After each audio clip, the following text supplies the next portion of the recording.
He wasn't the heaviest giant, nor was he the tallest giant, but the man they call Vader is perhaps the best giant to ever have wrestled. Appreciation grew for Vader's unparalleled resume upon his recent sad passing at the young age of 63, as both peer and fan alike found it easy to reminisce about what made the beastly dweller of the Rocky Mountains so very, very special. It's safe to say that Vader was well ahead of his time. Had Leon White been born 20 or 30 years later, it's easy to imagine him exchanging huge strikes with Brock Lesnar, testing his might against Braun Strowman, or even ragdolling Seth Rollins around the ring. If you thought the beating Lesnar gave John Cena at Extreme Rules 2012 was something, imagine Vader's gloved fists carving up Cena's flesh. However, there was an innate beauty to Vader's unmitigated brutality, and his top matches reflect his world-class talent. Whether you're an old fan looking for a nice dose of nostalgia, or a younger fan curious about what Vader brought to the table, look no further than this video. I'm Jack from Cultaholic.com, and these are 10 Vader matches you must see before you die. Join us. Number 10, Vader vs Antonio Inoki, Sumo Hall, December 27th, 1987. This is both a lesson in how to present a new monster heel,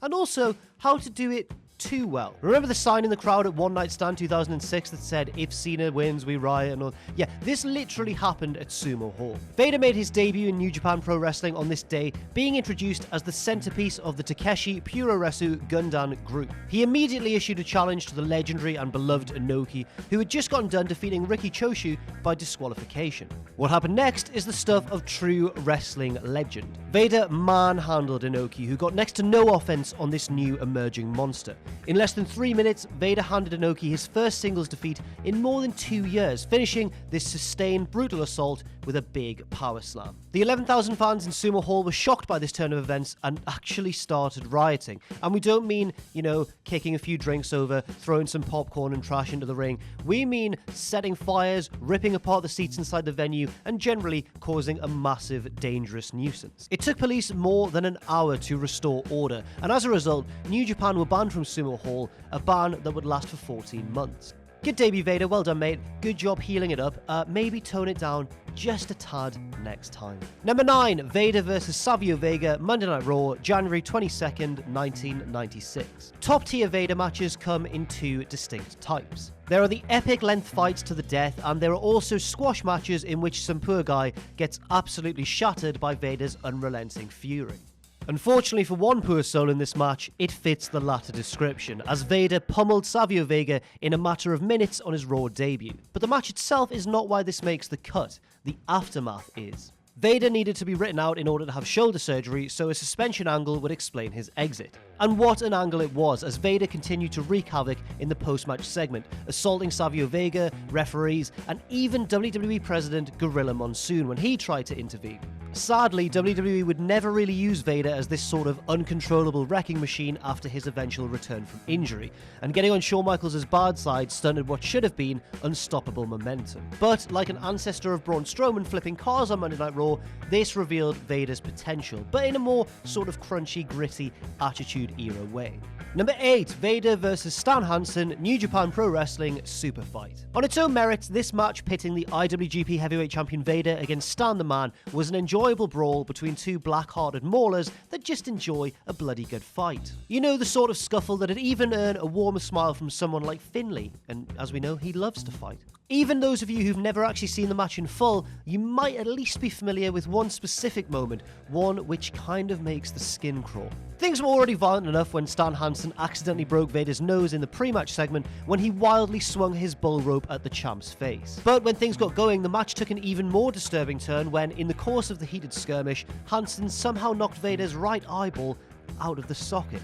To his everlasting credit, Vader somehow continued the match for a little bit, even hitting a running corner splash with one eye hanging out of the socket before taking the time to stuff it back beneath the eyelid. Now that is badass, and a little bit disgusting as well. I need a sit down just for 2 seconds, thank you. Number 7, Vader vs Jun Akiyama, All Japan Pro Wrestling New Year Giant Series 2000. Even in his mid-40s, Vader was still a cauldron of strikes and slams, as evidenced in his All Japan Triple Crown title defense against the explosive and innovative innovative AKIYAMA, who was more than 14 years his junior. While Vader may not have had the same spring in his step that he possessed a decade earlier, he was still capable of delivering a classic match between the ropes. This match is not unlike those typical Sting-Vader battles in that AKIYAMA throws absolutely everything in his bag of tricks at this looming menace before him. In response, Vader ratchets up the violence, using a chokeslam onto the timekeeper's table and a powerbomb onto the arena floor to try and subdue his younger opponent.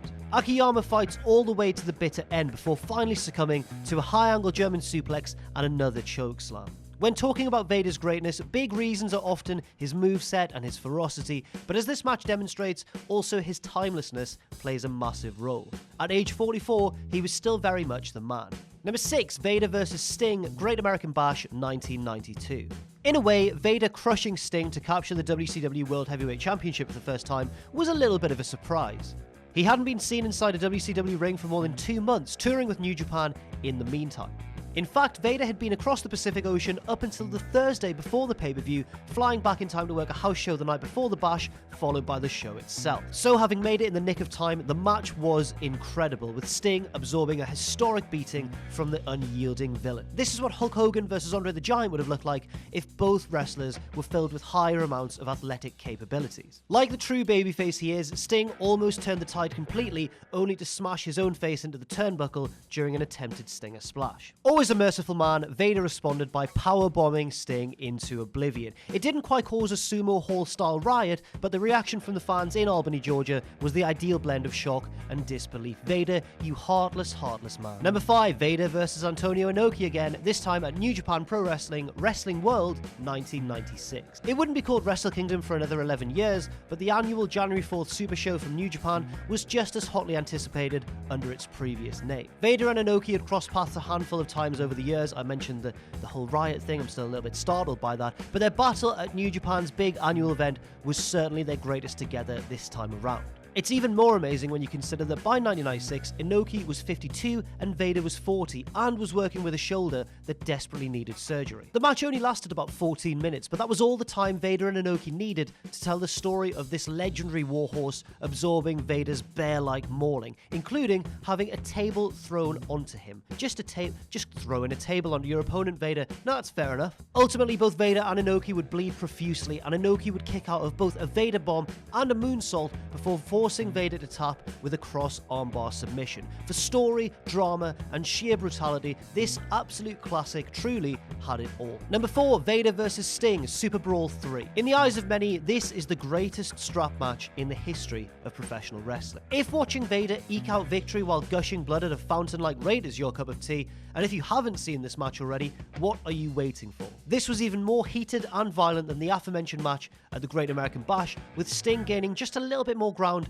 on the behemoth than he had 7 months earlier. In this one, he actually managed to beat Vader to a bloody pulp while the big man took wild bumps all over the place. But unfortunately for Sting, he would ultimately be undone by an ill-timed ref bump. Vader managed to pull off a slightly hollow victory over the face-painted superhero in a match where he almost literally left it all in the ring. Number 3, Vader vs KEIJI MUTOH, G1 Climax 1991. In his recent obituary of Vader, Dave Meltzer shared the story of how he was first made aware of the greatness of this match. It turns out that Brian Pillman had contacted him from Japan hours after the bout, telling Meltzer that it was the greatest match he had ever seen. Sadly, it wasn't filmed conventionally, but thankfully, someone managed to record it with a handheld camera. How fortunate for us all. Pirating is illegal, kids. Don't pirate things unless it's MUTOH versus Vader. This match is quite similar to most Vader versus talented smaller opponent matches in that MUTOH, aka the Great Muta, took an absolute pounding from the oversized bully and had to rely on his quickness and guile to try and neutralize him. No matter how much punishment Vader dished out, MUTOH fought against the current to keep getting up and keep fighting onward. Fans reacted wildly to what was seen as an upset finish as MUTOH squirmed out of a Vader slam and snared the monster in a tricky pinning combination. It was a match where two true pros played their roles to the nth degree, and as a result, the crowd investment was truly off the charts. Number 2, Vader vs Cactus Jack, Halloween Havoc 1993. Mick Foley has been a rather vocal advocate, not that kind of advocate, for a Vader induction into the WWE Hall of Fame, and for good reason too. Some of Foley's greatest matches ever came against a fellow unique brawler and friend in the form of Vader. Their hellacious 1993 rivalry in WCW was exceptional, if you can look past the part where Cactus Jack developed amnesia and was living on the streets of Cleveland. Just ignore that part and just watch their matches, especially this one. Just ignore that amnesia part. Cactus Jack was seeking revenge for the head injury administered upon him by Vader, and the two would duke it out in a Texas death match, which for the uninformed is a last man standing match in which the counts are preceded by pinfall. So you have to pin your opponent and they have to stay down for the 10 count. Basically, you have to beat the holy hell out of the other guy. In all honesty, the brutality on display is pretty damn disturbing, especially the skull-crushing chair shots, so it's not exactly a match for you if you're a little bit squeamish. The ending is perhaps a little bit silly, as Vader's manager Harley Race had to zap Cactus Jack with a stun gun to keep him down. Nonetheless, if you love your wrestling to be brutally violent and featuring realistic sort of brawling action apart from the finish, this is very much the match for you. Number 1, Vader versus Ric Flair, STARRCADE 1993. Now, from watching this list, you may be starting to get the sense that 1993 was the year of Vader. With everything going on, including the Shockmaster, exploding boats, amnesia storylines, and Paul Roma as one of the Four Horsemen, WCW wasn't exactly living through fantastic times in 93. But Vader was the perfect antithesis, realistic and unflinchingly raw. No pun intended. Monday Night Wars weren't quite a thing yet, but Raw, you get it, you get what I did. Monday Night Raw, WWE, okay. Originally, Vader was supposed to wrestle Sid Vicious for the belt at STARRCADE, but Sid would be fired after that Arn Anderson incident. Give it a Google if you don't know what I'm talking about.